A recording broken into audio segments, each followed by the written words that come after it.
Eu creio, amado, que você está preparando o terreno para os próximos anos abençoados da sua vida. Quando você permite Deus trabalhar e agir na sua vida, quando você permite Deus trabalhar em todas as áreas da sua vida, a ação da palavra de Deus agindo no seu viver diário, você está entendendo?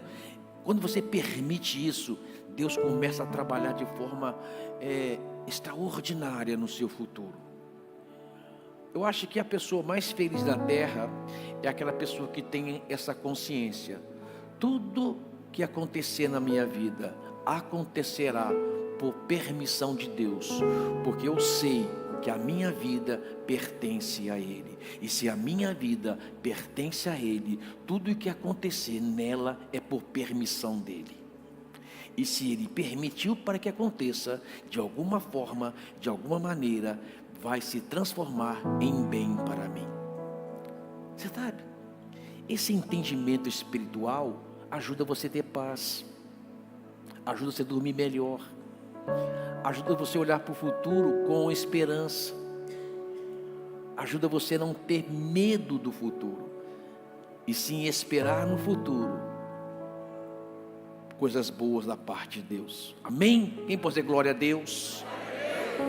E hoje eu vou falar sobre um assunto que eu estava pensando nesse último culto. Eu falei, gente, o último culto é bom, sabe por quê?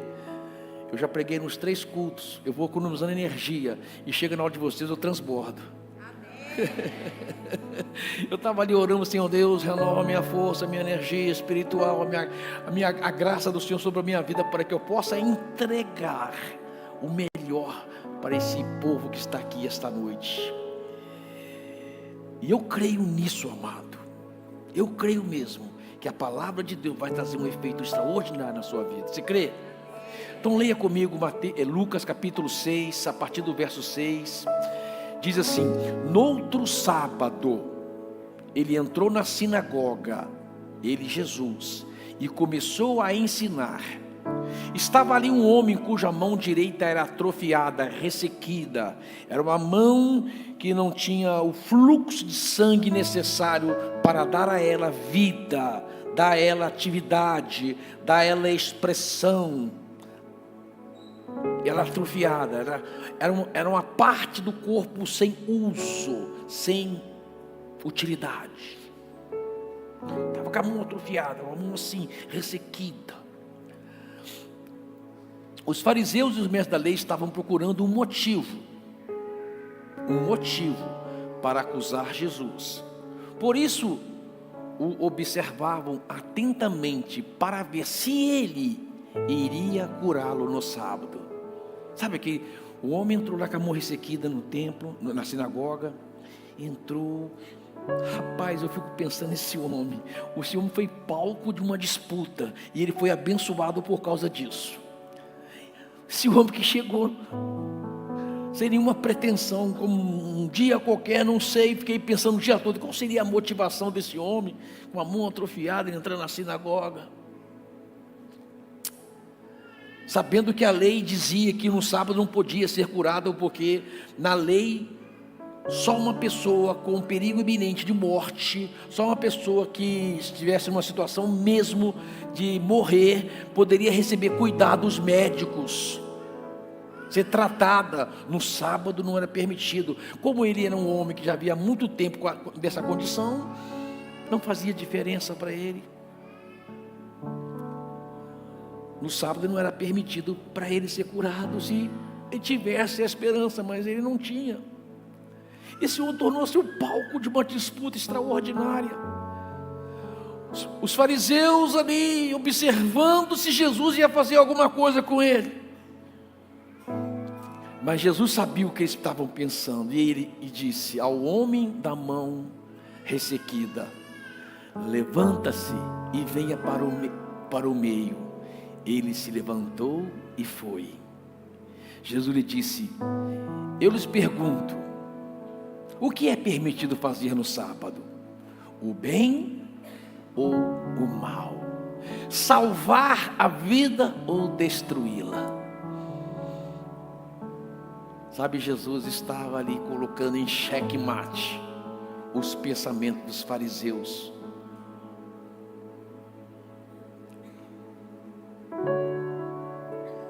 Então olhou para todos os que estavam à sua volta e disse ao homem, olhou para todo mundo e achou aquele homem com a mão ressequida e disse a ele, estenda a mão. E ele estendeu e ela foi restaurada. Você pode aplaudir Jesus?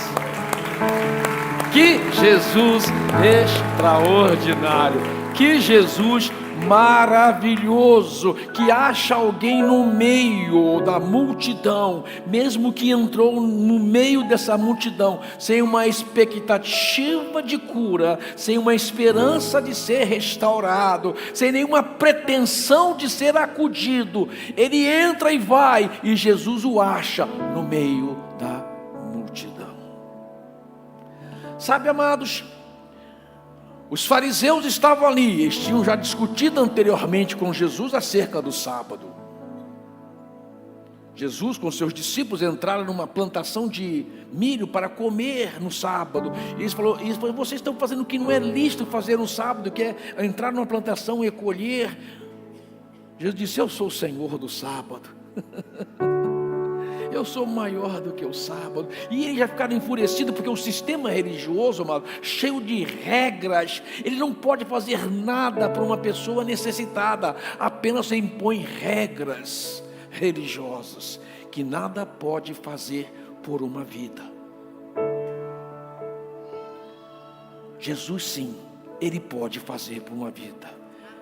Jesus é maior do que as regras, do que as leis. Jesus é Senhor. Eu disse, Jesus é Senhor. Eis quem está aqui, que é Senhor do sábado. E agora na sinagoga, eles estavam lá, não, se ele fizer a segunda coisa, nós vamos fazer alguma coisa com ele. Ele não pode curar esse homem no sábado. E ele fala, o que é melhor fazer no sábado, bem ou mal? Salvar ou destruir uma vida?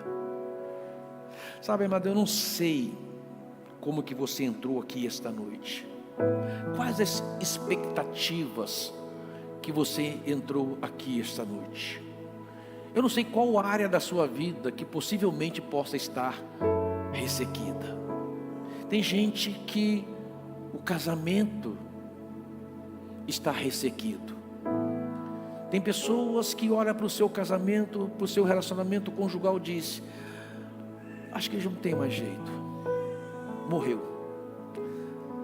está sem vida, está sem o sangue, o fluir do sangue, não tem mais irrigação do sangue que possibilita a vida neste casamento.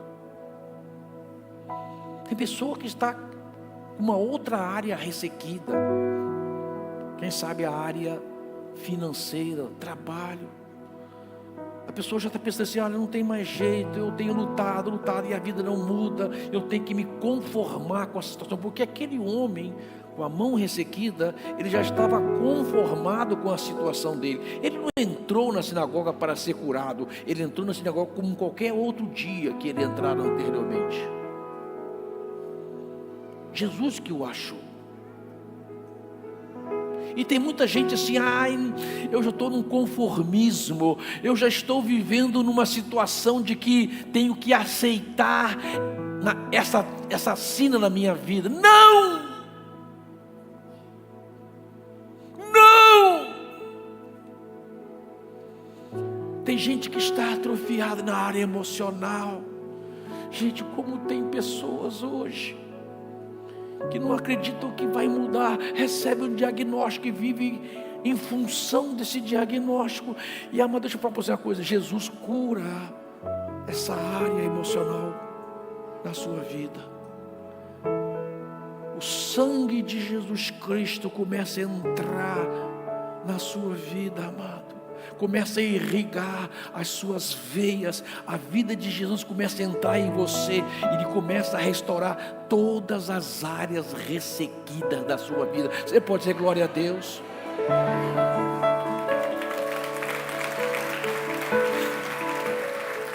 Eu estava vendo hoje um pastor que estava dizendo que já não é mais tempo de cura. Eu falei, como pode um pastor subir num púlpito e não acreditar mais que Jesus pode curar?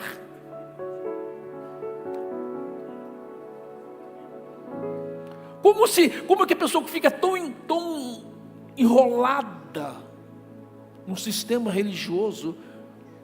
Porque eu não conseguiria subir aqui, amados, se eu não acreditasse na obra que Jesus fez.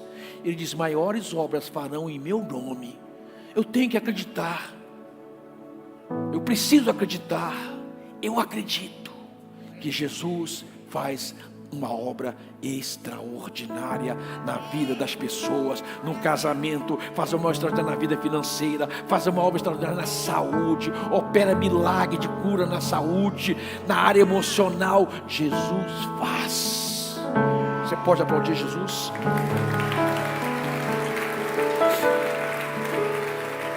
Mas antes de eu falar desse processo de Jesus, como é que ele curou aquele homem, deixa eu falar que às vezes tem alguma área, algumas atitudes que faz que a gente fique com uma área da nossa vida ressequida. A primeira coisa que eu quero falar com você é sobre João 15, a partir do versículo 1, Jesus diz assim: eu sou a videira verdadeira, o meu pai é o agricultor.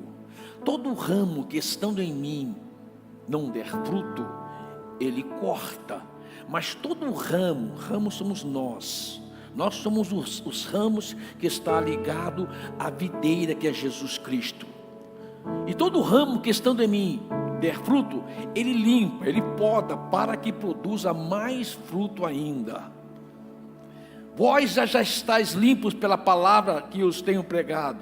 Permanecei em mim e eu permanecerei em vós, para que podeis dar muitos frutos. E lá no versículo 5 diz: eu sou a videira verdadeira, vocês são ramos, e sem mim nada podereis fazer. Fala comigo, sem Jesus eu não posso fazer nada. Jesus em nós. Sabe, amada, a única coisa é que quando Jesus morreu, a única coisa que ele deixou na terra depois da sua ressurreição foi o seu sangue derramado sobre a terra. Nós fomos feitos do pó da terra. Nós precisamos ter nas nossas veias espirituais serem irrigadas com o sangue do Cordeiro de Deus, para que tenhamos a vida de Deus em nós. Eu sou a videira verdadeira. Quando eu estou ligado em Jesus, ou seja, na videira. Amado, a videira, ela é uma planta que produz uva. Interessante que toda planta, ela tem a sua seiva. A sua seiva é a seiva que leva para a planta os nutrientes necessários para que a planta tenha folhas verdejantes, para que tenha frutos bons, frutos que possam ser consumidos, possam ser trabalhados. Só a seiva que proporciona na videira a possibilidade de uma boa frutificação. Amado, quando eu estou ligado à videira verdadeira, que é Jesus Cristo, eu começo a receber a vida de Deus em mim, a vida de Deus fluindo em mim, através de mim. E essa vida de Deus fluindo em mim, através de mim, vai fazer com que eu produza muitos frutos, frutos permanentes, frutos que vão trazer bênção para as pessoas, frutos. E interessante que o texto fala, aquele que produz fruto, ele limpa. E ele fala até como ele limpa. Ele diz: vós já estáis limpos pela palavra que eu tenho pregado. Ou seja, a palavra de Deus, amado, você vai se alimentando, é o alimento. A palavra de Deus vai trazendo nutrientes para a sua vida espiritual. A palavra de Deus vai possibilitando. Ele diz: aquele que dá fruto, ele limpa. Ou seja, se há no seu coração, se há na sua vida uma intenção de frutificar para Deus, Ele vai trabalhar em você para que você produza mais fruto ainda. É uma continuidade, é algo maravilhoso. Quanto mais eu tenho disposição de frutificar para Deus, mais a vida de Deus eu tenho em mim, mais o sangue de Jesus está fluindo na minha vida, a vida de Deus fluindo em mim, e mais fruto eu vou produzir ainda. Amado, sabe por que muita gente está ressequida em alguma área da sua vida? Porque não tem permitido o fluir de Deus na sua vida. Permita o fluir de Deus na sua vida. Deus flua através de mim. Espírito Santo, venha e trabalhe na minha vida. Palavra do Senhor me limpa cada vez mais, para que eu possa ser uma vida frutífera em todas as áreas da minha vida, física, emocional e principalmente espiritual. Você pode aplaudir Jesus?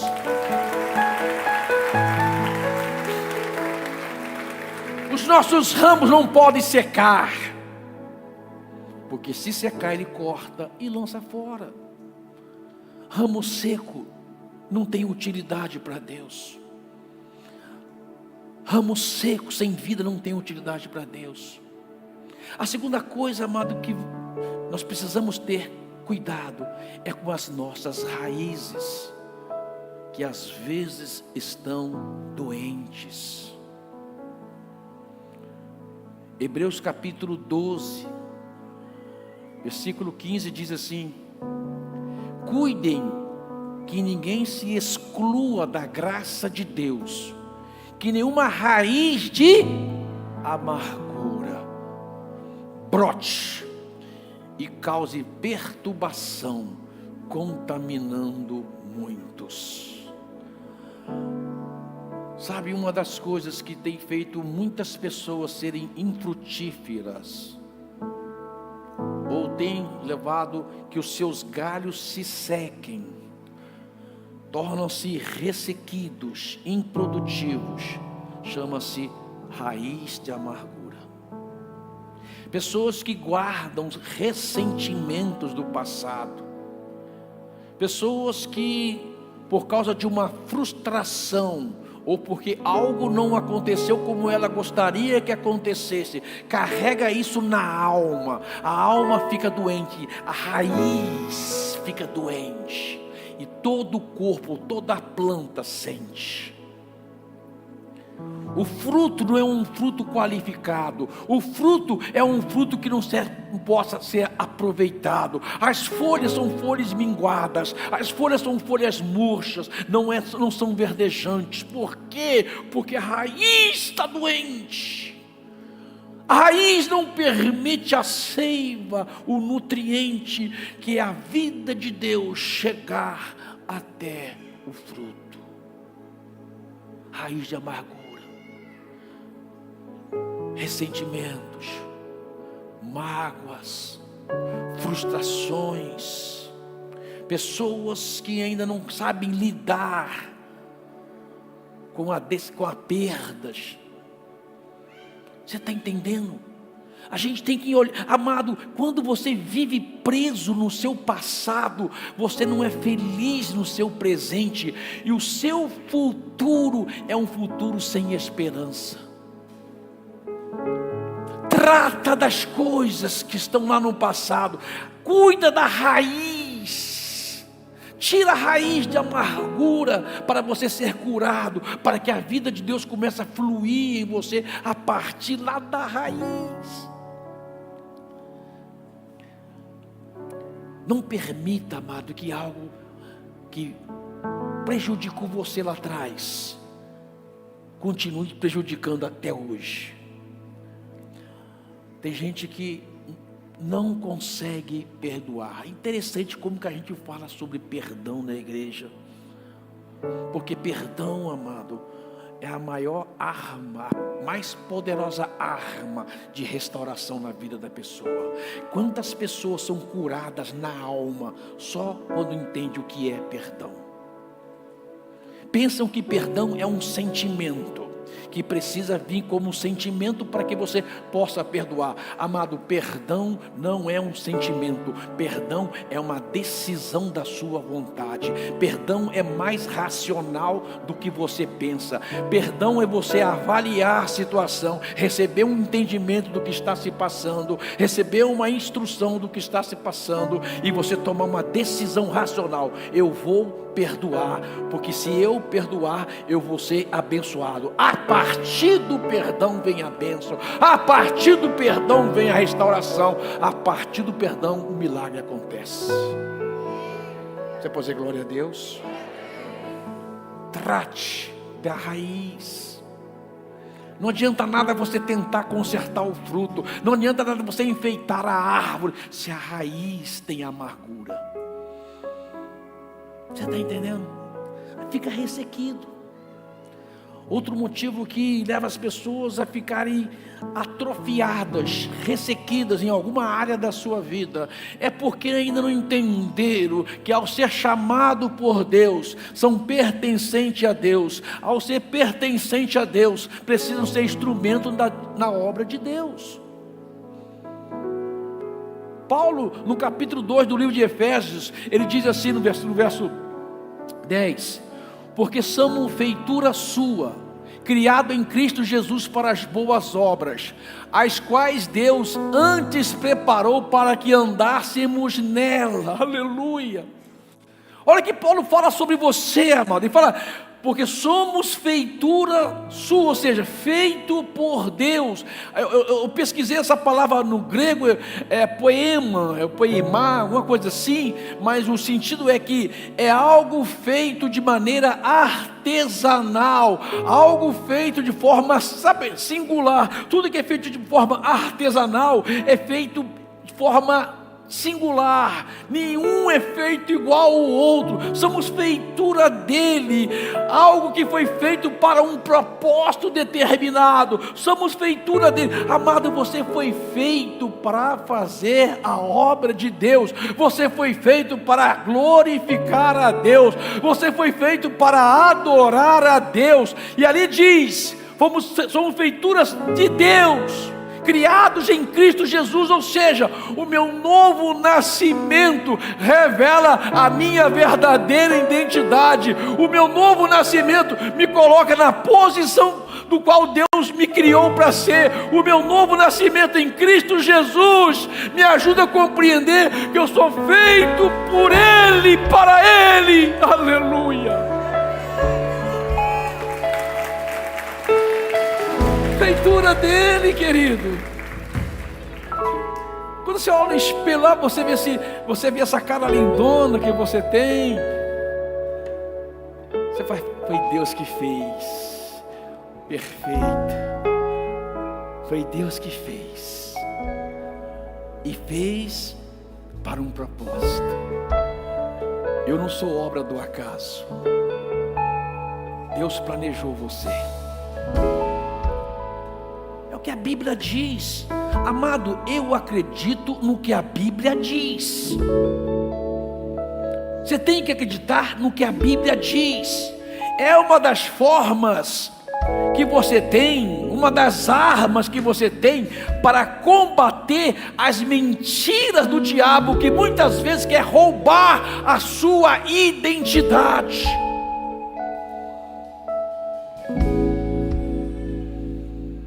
Tirar a sua identidade. Sou feito por Deus. Eu quero a vida de Deus fluindo através de mim. A obra de Deus fluindo através de mim. Somos feitura deles para as boas obras.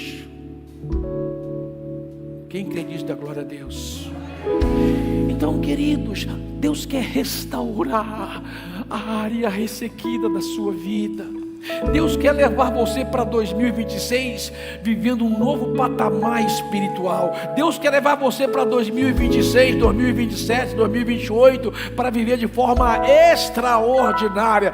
Deus quer curar todas as áreas da sua vida. Você pode dizer amém?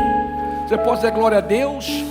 Eu fico olhando para aquele homem que foi palco de uma disputa entre os fariseus religiosos, que impunham uma regra que impedia as pessoas de serem abençoadas, que colocava mandamentos feitos por homens, que mais aprisionavam do que libertavam.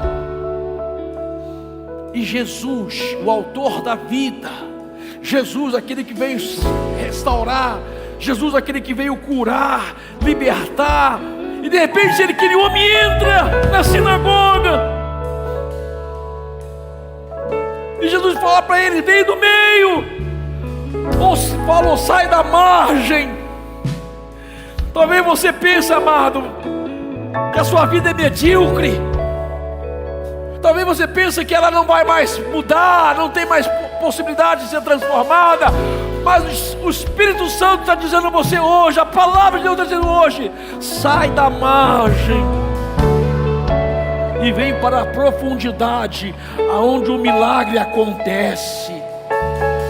E aquele homem com a mão mirrada, ressequida, atrofiada, sem vida, sem expressão, e até andava assim, segurando porque precisava de apoio, encontrou o Mestre, encontrou o autor da vida, encontrou o poderoso que pode fazer milagre, encontrou Jesus de Nazaré. E Jesus fala: vem, venha. E ele vem. Eu fico pensando naquele homem que saiu da sua casa naquele dia, sem esperança, sem expectativa de mudança. Saiu da sua casa naquele dia pensando assim: será que alguma coisa nova pode acontecer?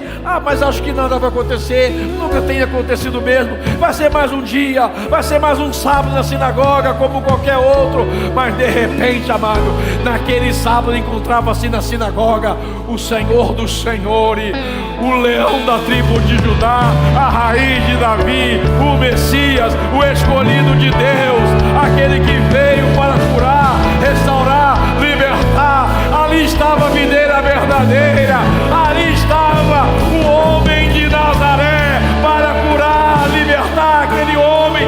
E Jesus fala: sai do meio, sai do meio. Fala: levanta a mão, e aquela mão começa a receber o fluir de Deus. Aleluia! O sangue de Jesus começa a arraigar, e ele começa a levantar a sua mão, e começa a levantar a sua mão, e começa a levantar a sua mão, e de repente a mão que era seca agora tem vida, a vida de Deus.